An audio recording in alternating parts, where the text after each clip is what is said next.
This film is an introduction to the Older People's Advocacy Alliance's Cancer, Older People and Advocacy programme. Advocacy is a one-to-one partnership between a trained independent advocate and an older person who needs support in order to secure or exercise their rights, choices and interests. Advocates perform a vital role in our society. They support older people to speak up, ensure that they are listened to, and that they have access to all of the information that can help them make important decisions. Now there is an advocacy service specifically designed for older people affected by cancer. This service has been developed by Macmillan Cancer Support and OPAAL and uses volunteer peer advocates to support older people, both cancer patients and their families and carers. So what makes a diagnosis of cancer so unique that it needs a specialist advocacy service?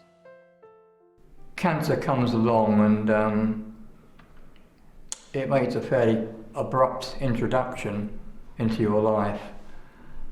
And everybody has their own set of circumstances, family, liabilities, businesses, and other things they've got to cope with, and they're all different.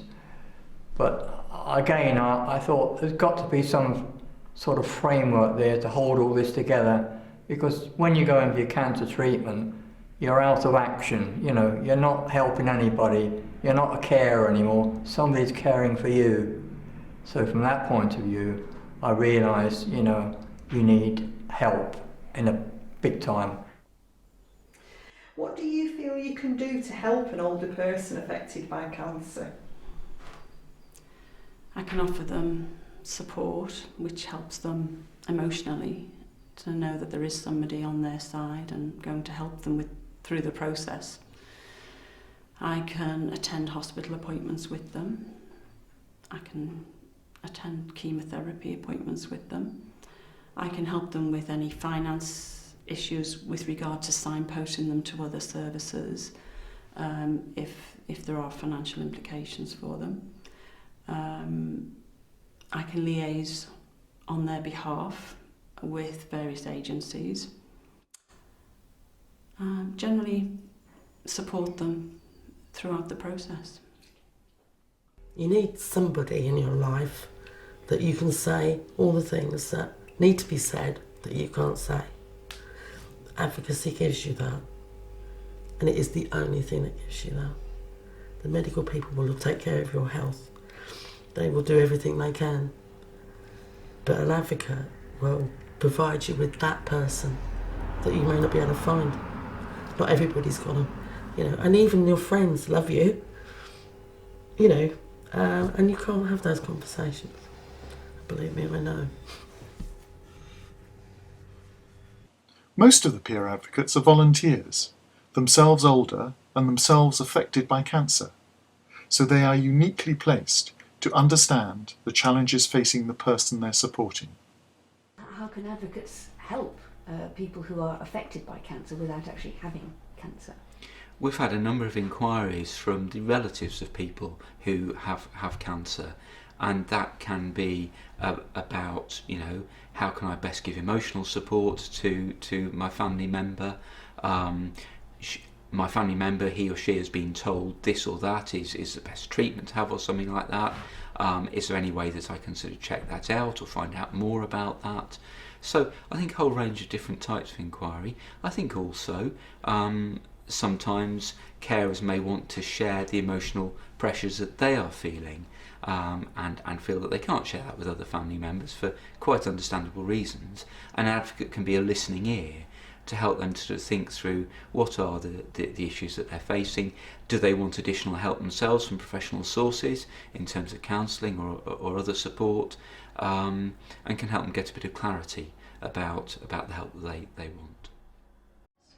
So I think what an advocate can do to support the healthcare system and healthcare professionals, such as a Macmillan nurse, is that they can add that additional value in terms of providing a range of additional support and signposting to things outside of just the clinical focus. So they can start to signpost to emotional support, they can signpost to practical ways in which people can deal with the challenges of having to live with the impact of cancer. And I think a lot of that can happen inside and outside of those clinical settings. And when they are looking at outside those clinical settings, often the CNS or professionals aren't in that place. So I guess the advocate can be with a person in their place of choosing to support them in a context that is much broader than just what happens within clinical focus. Health professionals' time are limited and there are many people that they need to help. What our volunteer advocates have is time, and our whole volunteer advocate team is supervised and managed by a paid advocate.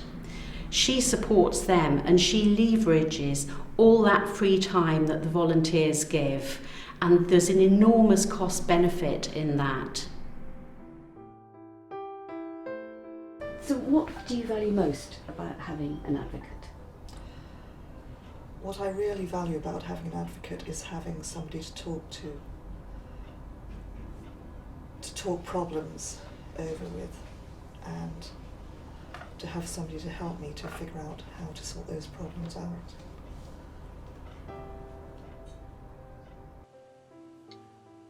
So independent peer advocacy forms an important part of the support services for older people affected by cancer. We hope that you will want to find out more about this service in your local area, and you can do so by visiting the website of your local advocacy service or the website of the Older People's Advocacy Alliance, www.opaal.org.uk. You can also find out more about our work supporting older people affected by cancer on our blog. Visit www.opaalcopa.org.uk.